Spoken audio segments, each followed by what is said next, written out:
ধামরাই বাজারে ফুটপাত দখলমুক্ত করতে প্রশাসনের 7 দিনের আলটিমেটাম। ঢাকা ধামরাই বাজার এলাকায় ফুটপাত দখল করে দোকান বসানোর কারণে দীর্ঘদিন ধরে যানজট ও জনদুর্ভোগ তৈরি হয়েছে।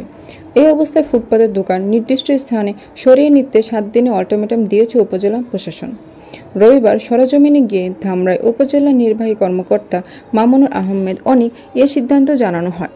প্রশাসনের পক্ষ থেকে বলা হয়েছে, 7 দিনের মধ্যে দোকানদাররা স্বেচ্ছায় স্থানান্তর না হলে উচ্ছেদ অভিযান পরিচালনা করা হবে।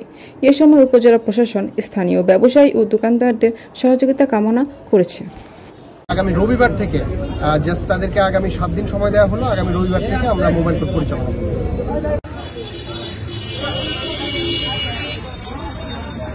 এখন এদেরকে তুলে এটা দিয়ে করতে হবে, পুরোটা লাল দিতে হবে, একদম পুরোটা।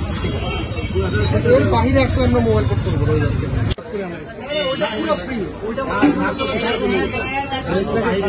ঠিক